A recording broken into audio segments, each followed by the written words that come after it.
অসম্মান এবং অপমান করবার এমন কোন চেষ্টা নাই যেটা সে করে নাই। গোটা বাংলাদেশের সমস্ত রাষ্ট্রযন্ত্র, সমস্ত গোয়েন্দা সংস্থা, DGFI, NSI, SB, police, RAB সবগুলোকে আমার বিরুদ্ধে এড়িয়ে দিয়েছিল। এমন কোন জুলুম নাই যেটা আমার বিরুদ্ধে করা হয় নাই। শুধুমাত্র অসম্মান করা, অপমান করাই ছিল তার নেশা। এই নেশা যার থাকে তাকে কোনো সুস্থ মানুষ বলা যায় না। সাইকোপ্যাথ ছাড়া কিছুই ছিল না সে। মানুষকে অসম্মান করে সে সুখ পেত। আল্লাহ পাক তাকে এমন অপমান করেছে, 1000 বছর পর্যন্ত বাংলাদেশের মাটিতে তার কোন উত্তরসূরি গৌরবের সঙ্গে তার নাম উচ্চারণ করতে পারবে না।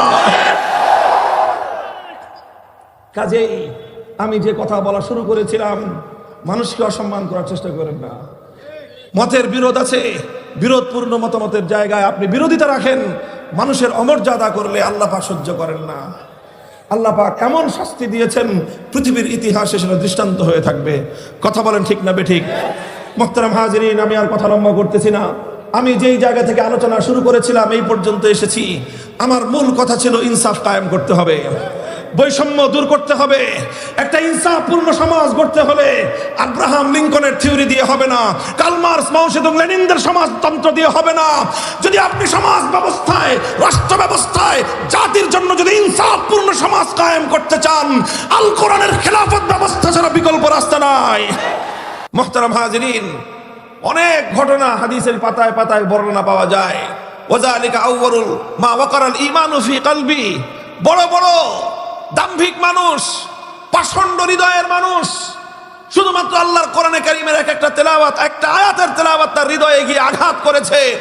তার হৃদয়ের বদ্ধ দুয়ার খুলে সেই হৃদয়ে হেদায়েতের আলো প্রজ্বলিত হয়ে গিয়েছে। এমন অসংখ্য দৃষ্টান্ত রয়েছে।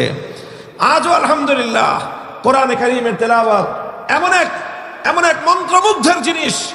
যদি সারা দুনিয়ার মানুষের কর্ণকুহরে আল্লাহর কোরআনের তেলাওয়াতটুকু যদি যথাযথভাবে পৌঁছে দেওয়া যায়, এই পৃথিবীর রং বদলে যাবে। কোরআনে কারীমের তেলাওয়াত ইসলামী বিপ্লবের মূল মন্ত্র।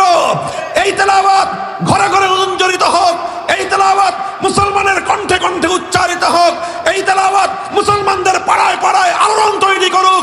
ইনশাআল্লাহ আল্লাহর রহমতের উপর ভরসা করে বলতে পারি, কোরআনের তেলাওয়াত যদি মুসলমানদের ঘরে ঘরে পাড়ায় পাড়ায় গুঞ্জরিত হতে থাকে, এই পাড়া মহল্লাগুলো থেকে নাস্তিক্যবাদ সহ ইসলাম বিরোধী সমস্ত শয়তানি চিন্তা দর্শন ধ্বংস হয়ে যাবে, পালিয়ে যেতে বাধ্য হবে। আর বাবার মূর্তির বিরুদ্ধে কথা বলেছিলাম শুধু এই অপরাধে। আমাকে অসম্মান এবং অপমান করবার এমন কোন চেষ্টা নাই যেটা সে করে নাই। গোটা বাংলাদেশ